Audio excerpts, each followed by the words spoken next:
What if I told you that the most dangerous thing about secret military bases isn't what they're hiding, but what happens inside your mind when information is deliberately withheld?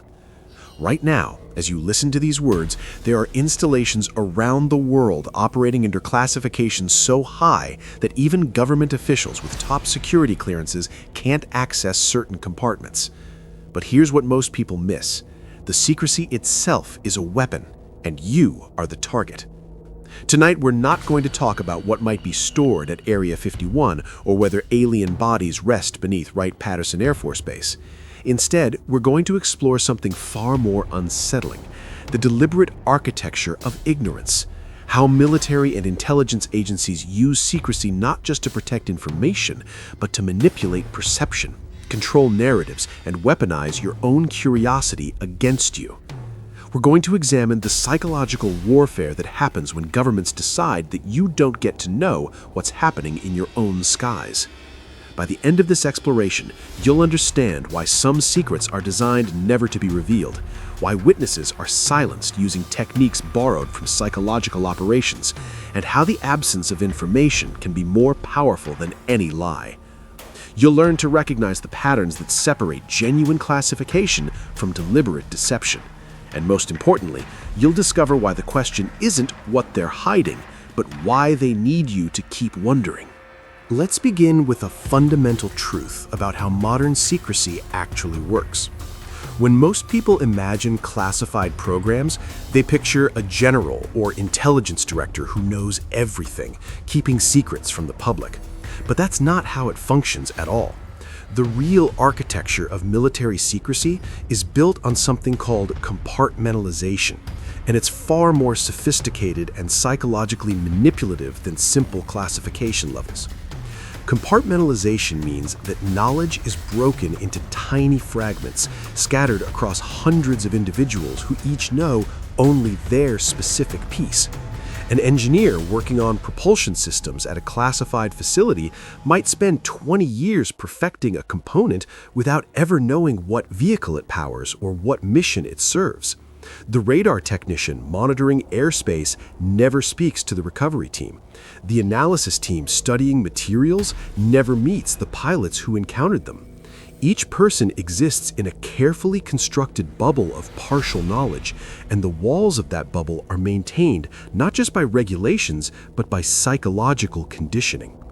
This system serves multiple purposes. First, it prevents leaks because no single person has enough information to reveal the complete picture. But more importantly, it creates what intelligence psychologists call cognitive isolation. When you know only your fragment, you can't contextualize what you're seeing. You can't determine if what you're working on is revolutionary or mundane, foreign or domestic, human or otherwise. This uncertainty becomes a form of control. Workers begin to self-censor, afraid that asking questions might reveal them as security risks. They internalize the walls of their compartment. The psychological impact of working in such environments is profound and rarely discussed. Personnel at highly classified installations often report a kind of epistemological vertigo, a dizzying sense that reality itself has become negotiable.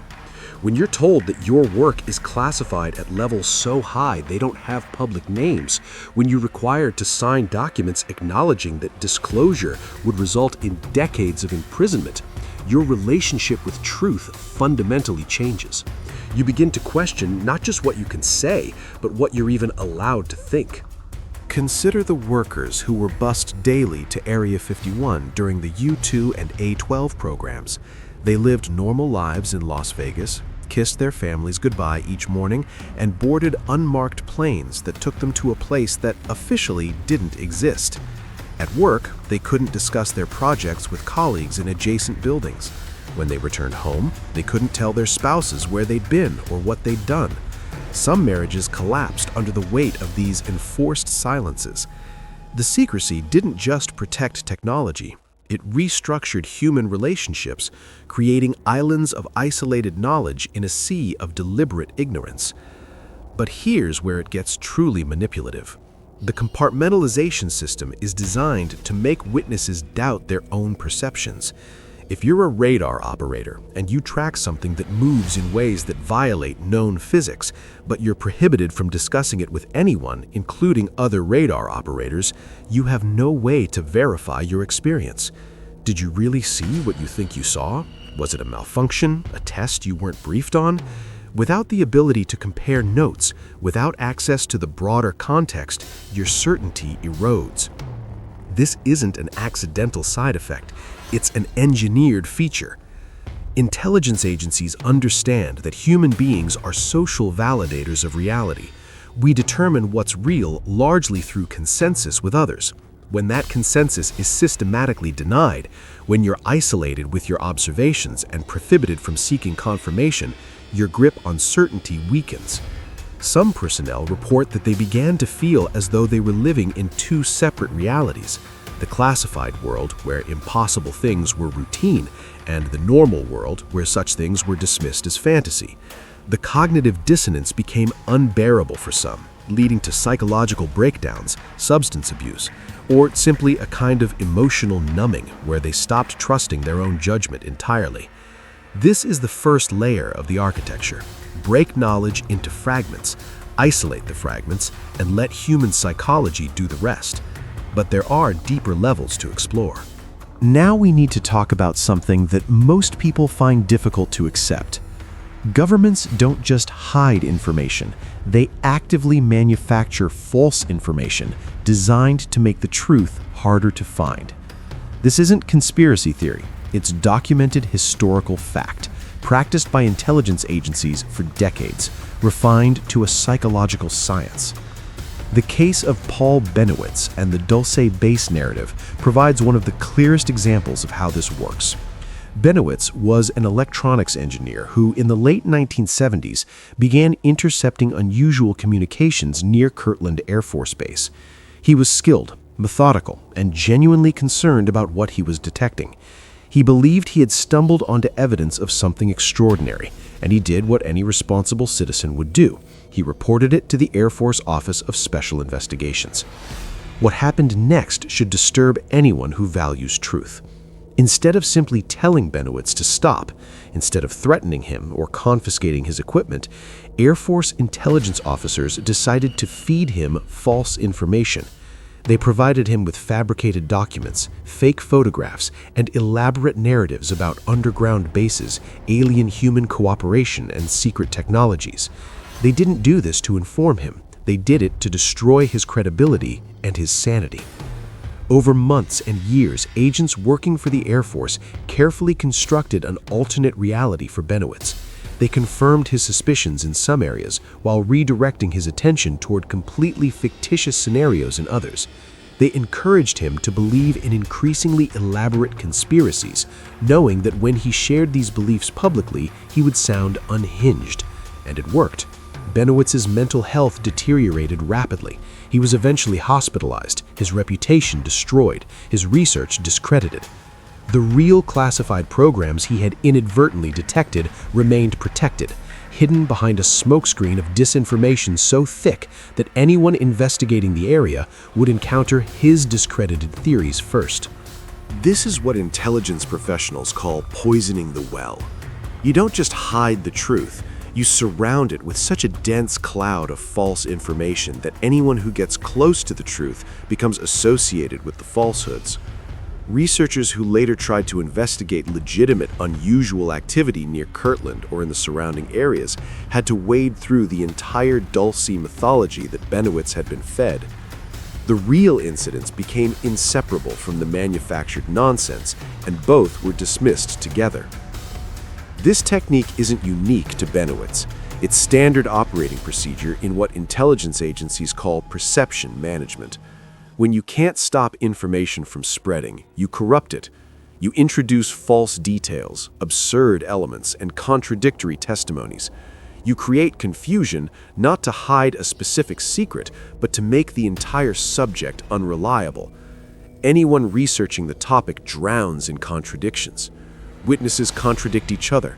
Documents don't match. Timelines are impossible.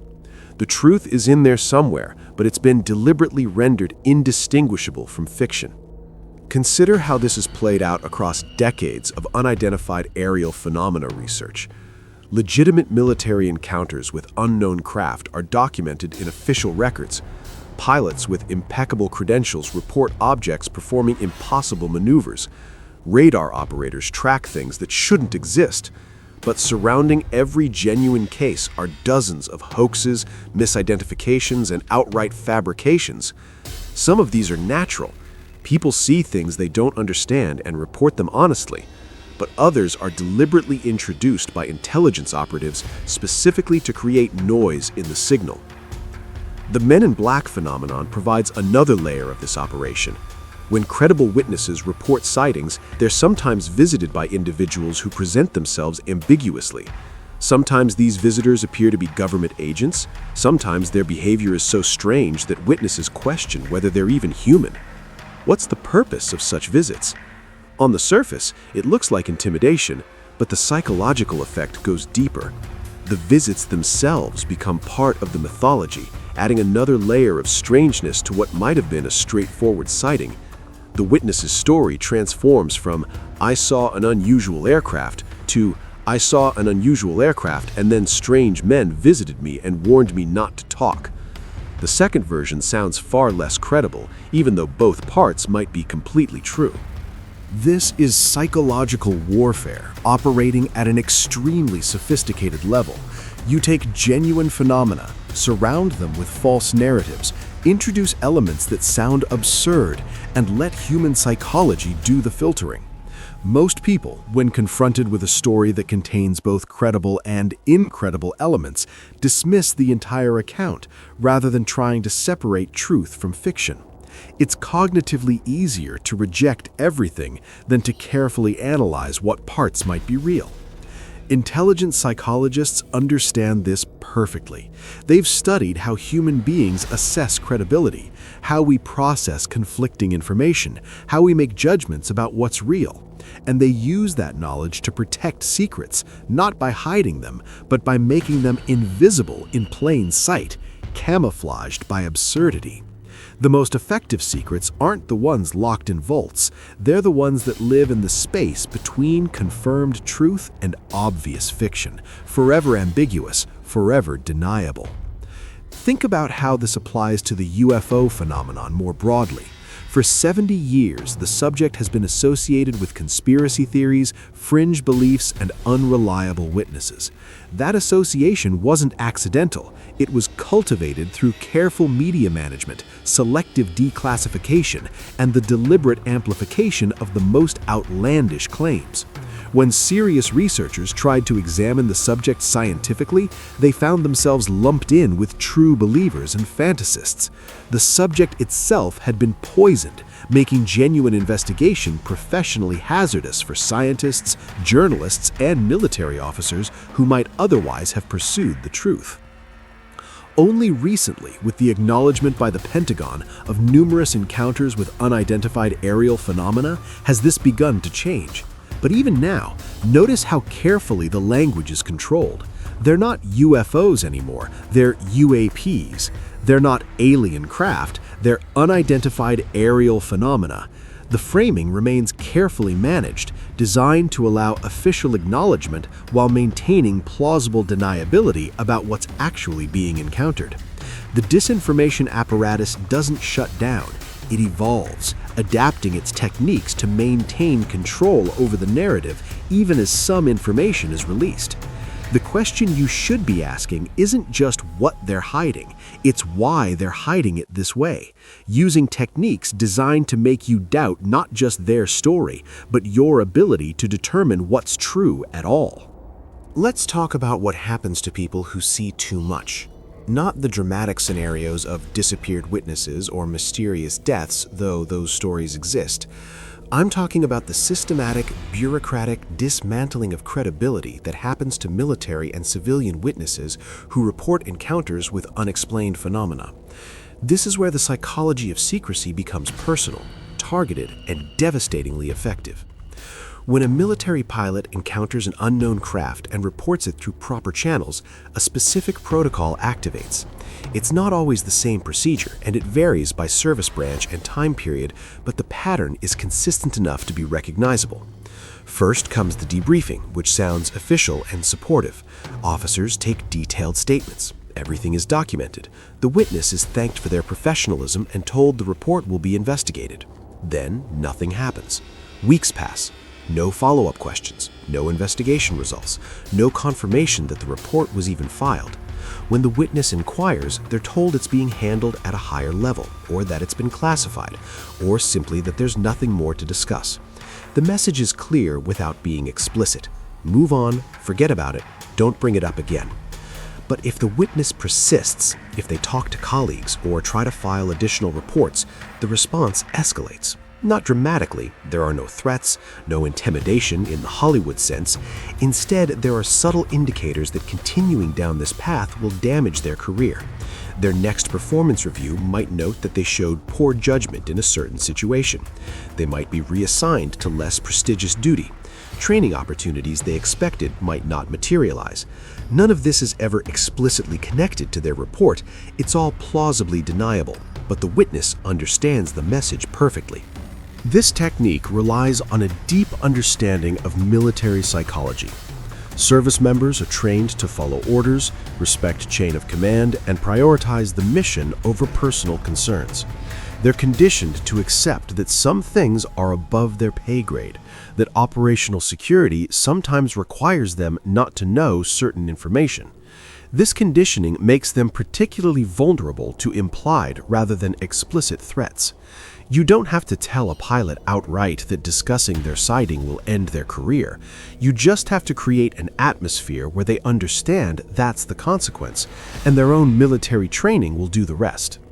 For civilian witnesses, the approach is different but equally effective. Civilians who report unusual aerial encounters, particularly if they're near military installations, often receive visits from individuals who present themselves as government investigators. Sometimes these are FBI agents, sometimes they're from unnamed agencies. The visits follow a pattern. The visitors are polite, professional, and focused on gathering detailed information about what the witness saw. They take extensive notes, perhaps record the conversation, and assure the witness that their report is being taken seriously. Then come the questions about who else knows. Has the witness told family members, friends, posted online, contacted media? The questions are framed as routine information gathering, but the subtext is clear. The government is now tracking the spread of this information. The witness is left with the distinct impression that continuing to discuss the encounter publicly would be noticed and potentially problematic. In some cases, witnesses report receiving follow-up phone calls where they're reminded, gently but firmly, that some matters relate to national security and discretion is appreciated. Again, there's no explicit threat, but the implication is obvious. You've been identified, we know where you are, we're watching how you handle this information. For most people, that's enough to ensure silence. What makes this particularly effective is that it exploits our natural social instincts. Human beings crave validation from authority figures. When government officials take your report seriously, document it, and treat you with professional respect, you feel validated. But when that validation is then followed by an implicit suggestion that further discussion would be unwise, you face a difficult choice. Pursue the truth and risk alienating the authority that just validated you, or accept the boundaries they've established and maintain your status as a credible, respected individual. Most people choose the latter, not because they're cowards, but because they're rational. What does a civilian gain by fighting the government over something they saw for a few minutes? The cost-benefit analysis is clear. You keep your job, your reputation, your relationships, and your peace of mind by simply not talking about it. Is that truth-seeking behavior? No, but it's survival behavior, and humans are wired for survival. The military witnesses face an even starker calculation. Their careers, their pensions, their security clearances all can vanish if they're perceived as unreliable or prone to discussing classified matters. They signed non-disclosure agreements that carry criminal penalties. They've been through security training that emphasizes the consequences of unauthorized disclosure. They don't need to be explicitly threatened. The system has already taught them exactly what happens to people who don't follow the rules. But there's another layer to this that's even more insidious. Some witnesses report that after their encounters, they begin to question their own memories and perceptions. This isn't Stockholm Syndrome. It's the result of sophisticated debriefing techniques that subtly introduce doubt. An interrogator might ask, "Are you certain it wasn't a weather balloon? At that distance, in those conditions, could you really distinguish?" Or, "Your squadron mate was with you but didn't see it. Do you think the angle might have created an optical effect?" These questions plant seeds of uncertainty. Over time, especially without the ability to discuss the encounter with others or compare observations, witnesses begin to internalize these doubts. Maybe it was a weather balloon. Maybe I was tired. Maybe my instruments were malfunctioning. The memory doesn't change, but the confidence in the memory erodes. This is exactly the goal. You don't need to silence a witness if you can make them silence themselves by questioning their own certainty. The most effective suppression doesn't look like suppression at all. It looks like professional skepticism, reasonable doubt, and bureaucratic indifference.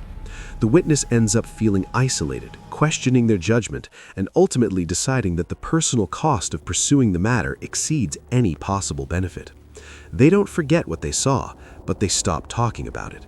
The information dies with them, never officially denied, never officially confirmed, just quietly buried beneath layers of implied consequences and manufactured uncertainty. This is how you maintain secrets in a free society without appearing to. You don't need gulags or disappearances. You just need a system sophisticated enough to make silence the rational choice for anyone who encounters something they're not supposed to see. Now we arrive at perhaps the most provocative question. What if some of the mystery surrounding secret bases is intentional? What if governments sometimes want you to wonder about aliens and recovered craft because it serves strategic purposes far removed from the truth? Consider the Cold War era, when the Soviet Union and United States were locked in technological competition. Each side desperately wanted to know what the other was developing. Traditional espionage focused on stealing plans, recruiting insiders, and intercepting communications. But there was another front in this war: perception management. If you could make your adversary believe you possessed capabilities you didn't actually have, you could influence their behavior without firing a shot.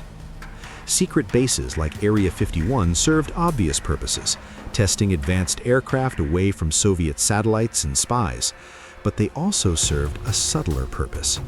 The mere existence of intensely guarded facilities, combined with occasional leaks about revolutionary technologies, created uncertainty in Soviet intelligence.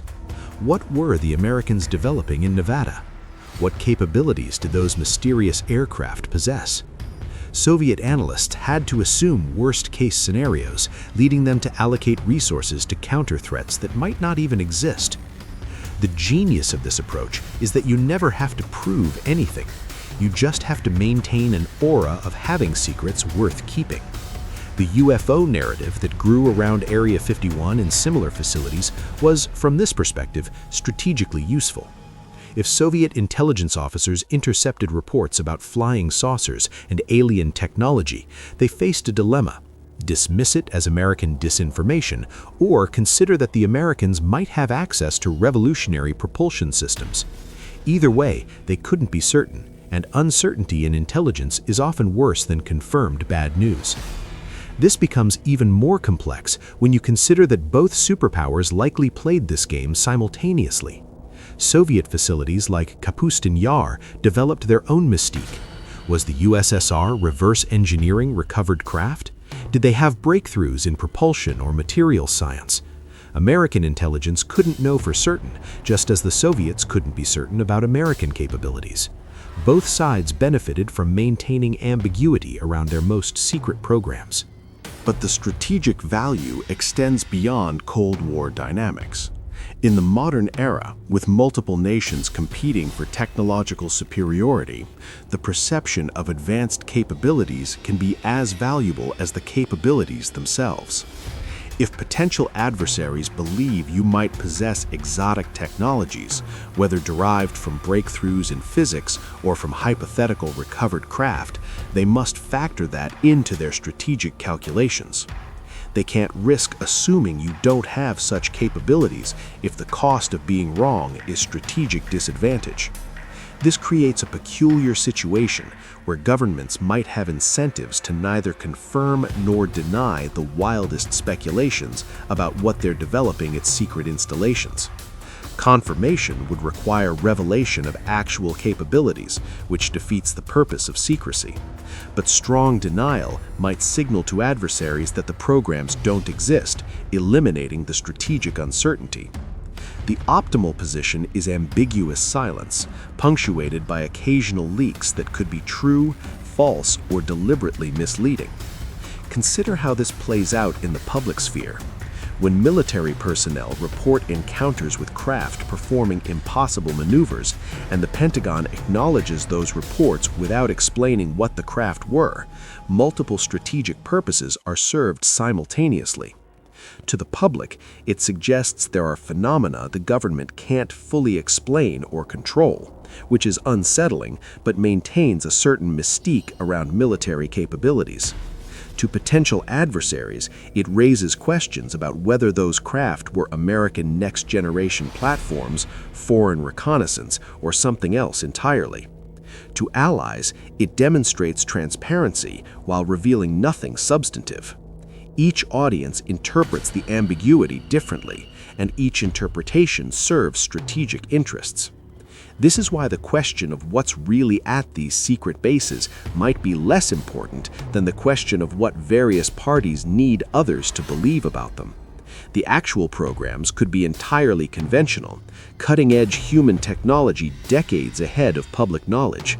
Or they could involve recovered materials of unknown origin that have yielded revolutionary insights. Or it could be a mixture of both, with real exotic materials being studied alongside terrestrial advanced programs, creating a situation where even insiders can't clearly separate the conventional from the extraordinary. The strategic value of mystery is that it creates space for multiple interpretations, all of which can be tactically useful. Intelligence agencies are trained to think in terms of mirror imaging, the assumption that adversaries think like you do. If you're developing revolutionary aircraft in secret, you assume your adversaries are too. If unusual craft are being encountered, each nation must consider that they might be the adversary's breakthrough platforms. This drives technological investment, shapes military doctrine, and influences international negotiations, all based on uncertainty about what others might possess. From this perspective, the UFO phenomenon itself, regardless of its ultimate origin, has become a strategic asset. It provides cover for advanced black programs by allowing conventional technologies to be misidentified as something extraordinary. It creates uncertainty in adversarial intelligence agencies who must consider multiple hypotheses. It maintains public interest in speculation that draws attention away from actual classified programs. And it allows governments to acknowledge unusual phenomena without having to explain them, maintaining plausible deniability about capabilities they may or may not possess. This is the cold calculus of strategic deception. Truth becomes less important than useful ambiguity. The question isn't whether aliens are visiting Earth or whether recovered craft are being studied. The question is whether maintaining uncertainty about those possibilities serves national security interests better than providing definitive answers. And if the answer is yes, then you would expect to see exactly what we do see: acknowledgement of phenomena, refusal to provide explanations, and a carefully maintained ambiguity that serves multiple strategic purposes simultaneously. Understanding this doesn't resolve the mystery, it deepens it, because now you're not just wondering what's true, you're wondering what various parties want you to believe is true, and how those desired beliefs serve larger strategic agendas. You're operating in a hall of mirrors where even the mirrors might be illusions, and that, ultimately, is the most sophisticated form of secrecy, not hiding the truth, but making the truth indistinguishable from strategically useful fictions. So where does this leave us? We've explored the architecture of compartmentalization that isolates knowledge into fragments no single person can assemble. We've examined the disinformation apparatus that poisons information wells with deliberately false narratives. We've seen how witness suppression works, not through threats, but through psychological conditioning and implied consequences. And we've considered how strategic ambiguity itself can be more valuable than either truth or secrecy. What should disturb you most isn't that governments keep secrets. Every nation protects sensitive military capabilities, and some secrecy is legitimate and necessary. What should concern you is the sophistication of the psychological warfare being waged not against foreign adversaries, but against witnesses, researchers, and curious citizens. The techniques we've discussed, compartmentalization, disinformation, witness suppression, and strategic ambiguity, aren't just tools for protecting secrets. They're weapons for controlling perception, shaping beliefs, and managing what populations think is real. The secret bases we discussed in the original content, Area 51, Wright-Patterson, Pine Gap, Dulce, all exist within this larger framework of managed perception. Some house revolutionary but entirely human technologies. Some might contain materials or information that challenges conventional understanding, but all of them benefit from the ambiguity, the speculation, and the inability of outside observers to distinguish truth from fiction. That ambiguity isn't a failure of secrecy, it's the goal. Here's what you need to understand as you evaluate claims about secret bases, recovered craft, or unexplained phenomena. Every piece of information you encounter exists within an ecosystem designed to make truth hard to find. When witnesses come forward, ask yourself what pressures they faced to remain silent and what finally overcame those pressures. When official statements are released, consider what strategic purposes might be served by releasing that particular information at that particular time. When denials are issued, recognize that plausible deniability is itself a refined art practiced by intelligence agencies worldwide. The psychology of secrecy teaches us that the human mind craves certainty and will often accept comfortable falsehoods over uncomfortable ambiguity. Intelligence agencies understand this weakness and exploit it routinely. They know that most people, when confronted with contradictory information and no clear path to resolution, will simply dismiss the entire subject rather than living with uncertainty. This cognitive shortcut is predictable and useful for maintaining secrets that can't be completely hidden. But you don't have to fall into that trap. You can learn to operate comfortably in ambiguity, acknowledging that some questions don't have answers available to us, while remaining alert to patterns that suggest deliberate deception versus genuine classification. You can recognize that just because something is uncertain doesn't mean nothing is happening. You can understand that the absence of definitive proof doesn't equal the absence of significant phenomena worth investigating. The military personnel, pilots, radar operators, and intelligence officers who've reported unusual encounters deserve to have their testimonies evaluated seriously, not dismissed because they conflict with comfortable assumptions. The physical evidence, landing traces, radar tracks, and verified documents deserves scientific examination, not reflexive debunking. And the pattern of secrecy, suppression, and disinformation deserves recognition as evidence that something worth protecting is indeed being protected.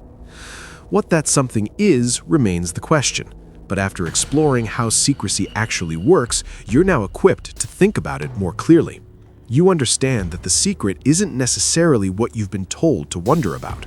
You recognize that ambiguity serves strategic purposes. You can identify psychological manipulation techniques designed to make you doubt witnesses or dismiss entire subjects.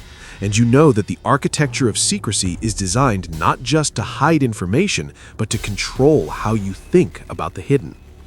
In the end, the psychology of secrecy reveals something profound about power and knowledge in the modern world. Those who control information, who can classify, compartmentalize it, and manipulate it, wield enormous influence over what societies believe is real. The secret bases scattered across deserts and hidden beneath mountains aren't just physical locations, they're symbols of that power, reminders that there are things happening in your world that you're not permitted to know or understand.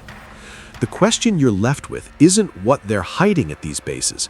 It's whether you're willing to accept living in a world where such profound asymmetries of knowledge exist, where some people know truths that others are actively prevented from discovering. Because that's not just about UFOs or aliens or advanced technology, that's about the fundamental relationship between citizens and the governments that claim to represent them. And that's a question that extends far beyond any single secret base or classified program. It's a question about what kind of society we accept, what level of secrecy we tolerate, and whether we're comfortable living in a world where the truth, whatever it is, remains locked behind walls of classification, compartmentalization, and psychological manipulation. Those walls aren't coming down. They're being reinforced with every new technology that allows for deeper surveillance, more precise psychological targeting, and more sophisticated narrative control. So the next time you hear about a secret base, about unusual phenomena, or about witnesses being silenced, remember what you've learned today. Look beyond the surface question of what's being hidden. Ask why it's being hidden this way. Question what strategic purposes the mystery serves. Consider who benefits from keeping you uncertain. Because in the psychology of secrecy, the most important secrets might not be the ones in the vaults. They might be the techniques being used to make sure you never get close to those vaults in the first place.